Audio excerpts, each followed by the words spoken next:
వనపర్తి జిల్లా వనపర్తి పట్టణంలో ఆడబిడ్డల ఆర్థిక భరోసా ఆత్మగౌరవాన్ని నిలిపింది.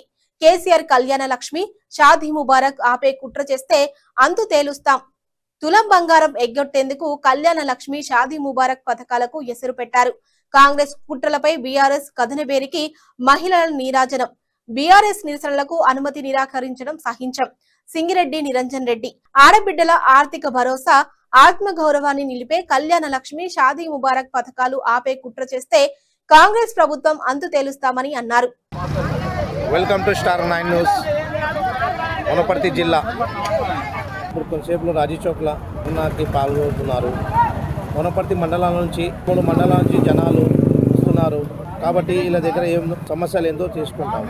నేడు తెలంగాణ రాష్ట్రంలో కాంగ్రెస్ ప్రభుత్వము రేవంత్ రెడ్డి ముఖ్యమంత్రి ఆధ్వర్యంలో గత ప్రభుత్వం చేసినటువంటి పథకాలను విస్మరిస్తూ 6 గ్యారంటీలు ఇస్తామని అబద్ధాల హామీలతో మొన్న అధికారంలోకి వచ్చినటువంటి ఈ ప్రభుత్వం అన్ని మోసాలు దగ్గ అన్నీ చేసుకుంటూ వస్తూ మొట్టమొదటిగా మొన్న 14వ తారీఖు నాడు రైతులకు రైతు బీమా పథకాన్ని ఎగ్గొట్టి అది రెన్యువల్ చేయలేదు.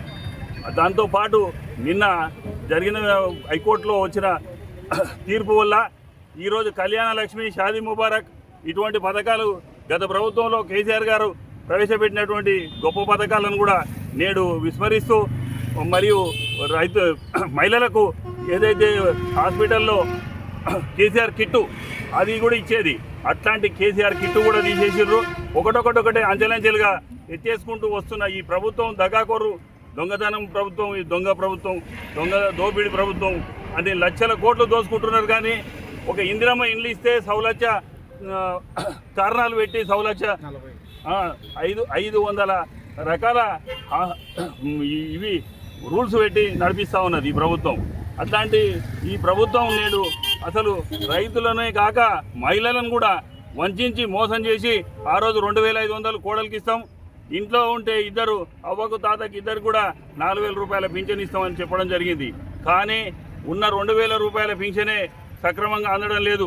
ఇంతవరకు ఈ ప్రభుత్వం వచ్చినాక ఒక 3 నెలల రూపాయలు 3 నెలల పెన్షన్ కూడా ఎగ్గొట్టడం జరిగింది.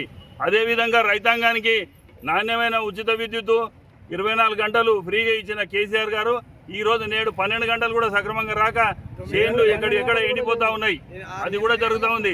వచ్చిన ఈ మధ్యకాలంలో రైతు బంధు కూడా ఈ ప్రభుత్వం వచ్చినాక 3 దఫాలు రైతు బంధు ఎగ్గొట్టడం జరిగింది. రైతు బోనస్ అన్నారు, బోనస్ కూడా ముందు చూతూ ప్రవేశపెట్టిన అన్ని పథకాలను కావాలని వాటినన్నీ మార్చాలని తన దురుద్దేశంతో చేస్తున్న కుట్ర ఇది. మహిళలకు ఇస్తామన్న 500 గ్యాస్ సిలిండర్ ఇంతవరకు ఇవ్వలేదు. దాంట్లో 20% కూడా రీచ్ కావలేదు. అదేవిధంగా రైతు బంధు, రైతు బీమా రైతాంగం కొరకు వాళ్ళ చనిపోతే వాళ్ళ కుటుంబాలు బాగుపడితే ఉద్దేశంతో ప్రవేశపెట్టిన దాన్ని అది మొన్న 13 తారీఖుతో ఎండ్ అయిపోయింది. ఇంతవరకు దాన్ని రెన్యువల్ పేమెంట్ చేయలేదు. అంటే రైతులు అవసరం లేదు, ఆయనకు ప్రజలు అవసరం లేదు, మహిళలు అవసరం లేదు. తనకు ఎంతసేపు ఉన్నా తన బబ్బం గడుపుకుందాం, లక్షల కోట్లు తన ఎన్కేసుకుందాం, వాళ్ళ ఎమ్మెల్యేలు వాళ్ళ మంత్రులే తిందామన్న తప్ప వేరే ఉద్దేశం లేదు. ప్రజల బాబు చూసిన ఆలోచన లేదు వాళ్ళకు. ఎంతసేపు ఉన్నా వాళ్ళు బాగుపడాలనే ఉద్దేశంతో చేసిన కుట్ర ఇది మొత్తము. కాబట్టి ఇటువంటి ప్రభుత్వం మనం ఎంచుకోవడం మనం చేసే తప్పు. ఇటువంటి ప్రభుత్వానికి ఓట్లేసి గెలిపించడం మనం చేసే తప్పు. కాబట్టి ప్రజలు అందరూ కూడా ఏకమై వాళ్ళు చేస్తున్న దుర్మార్గాన్ని